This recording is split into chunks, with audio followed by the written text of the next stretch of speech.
শুরু করছি দুপুরের 4 ব্রেকিং লাইভ। লিমা রয়েছে আপনাদের সঙ্গে TV9 বাংলায়। আর প্রত্যেক দিনের মতোই দুপুর 1:30টার সময় আমাদের নজর থাকে এখনো পর্যন্ত ঘটে চলা সব বড় খবরের দিকে। আর শুরুতেই আমরা দেখে নিই আজকের চারটে বড় খবর এখনো পর্যন্ত ঘটা। চলুন বেঙ্গলে নজর রাখি, 4টে ব্রেকিং নিউজ দেখে এই মুহূর্তের।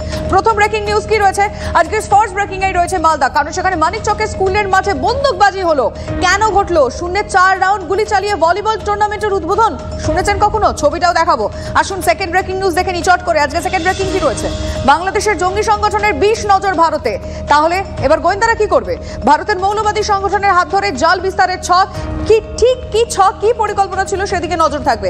থার্ড ব্রেকিং দেখে নি। আজকে থার্ড ব্রেকিং এ রয়েছে সাইফের আঘাত নিয়ে প্রশ্ন করছেন বিজেপির মন্ত্রী। কেন এই প্রশ্ন? সত্যি কি ছুরি মারা হয়েছিল অভিনেতাকে? প্রশ্ন নীতিশ রানে, জানিয়ে বিতর্ক বহু দূর। আসুন ফোর্থ ব্রেকিং নিউজ দেখে নি কি রয়েছে আজকের ফোর্থ ব্রেকিং এ রয়েছে হাওড়ায় আরো এক হেলা বাড়ি। আতঙ্কে বাসিন্দারা, ভাবুন আবার একটা বাড়ি হেলে গেছে।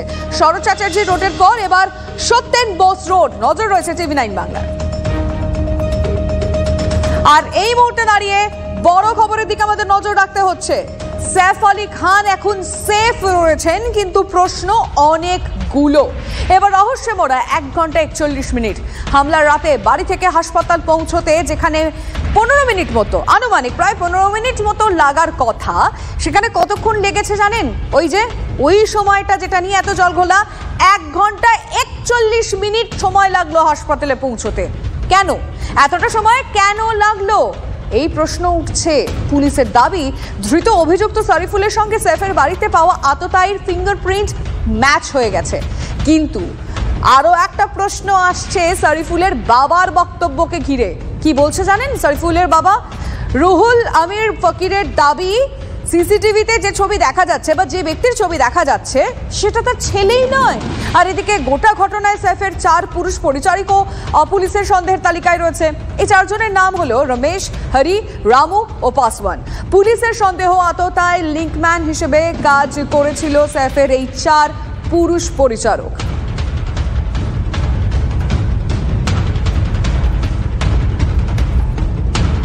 হাসপাতাল থেকে ছাড়া পেয়েছেন সৈফ। সৈফের ফিটনেস নিয়ে প্রশ্ন তুলেছেন মহারাষ্ট্রের বিজেপির মন্ত্রী নীতিশ রানে।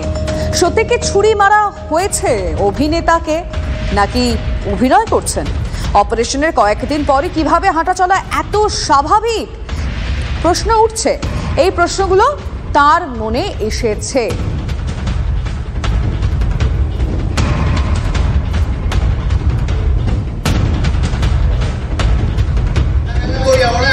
असा बाहेरून चालत होता, मलाच संशय आला. याला काय घर चाकू मारला की ह्यानी कुठेतरी असंच ऍक्टिंग करून बाहेर निघाला, असं टुन करून नाचतंय ते।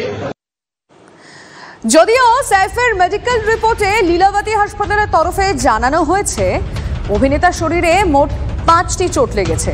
পিঠের বাঁ দিকে বাঁ কবজিতে আঘাত রয়েছে, গলার ডান দিকে চোট, ডান দিকের কাঁধ ও কনুইয়ে চোট লেগেছে বলে লীলাবতী হসপিটালের তরফ থেকে কিন্তু জানানো হয়েছিল। সৈফের হাসপাতালে ভর্তি হওয়ার সময় নিয়েও আলাদা করে একটা প্রশ্ন উঠতে শুরু করেছে। অবশ্যই সেই ডিটেলটা এবার আপনাদেরকে দেব, কারণ সময়টা খুবই গুরুত্বপূর্ণ। অভিনেতার অ্যাডমিশন রিপোর্টে হাসপাতালের তরফে জানানো হয়েছে 16 জানুয়ারি ভোর 4:41 মিনিটে ভর্তি করা হয় তাকে। সৈফের বন্ধু আফসার জাইদি ভর্তি করিয়েছিলেন হাসপাতালে। সূত্রের খবর এমনই, রাত 2:30 নাগাদ হামলা হয়। মিনিট 15তেই অটো চালক হাসপাতালে নিয়ে যান এবং মাঝরাতে হামলা হয়েছে। আচ্ছা, ভোরে কেন হাসপাতালে ভর্তি করা হলো? 1 ঘন্টা 41 মিনিট সময়টা লাগলো কেন হাসপাতালে যেতে?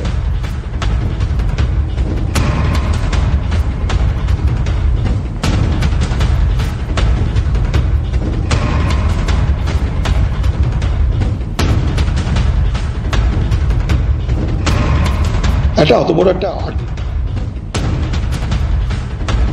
এবার একটু রাজ্যের খবরের দিকে আসি। মালদা,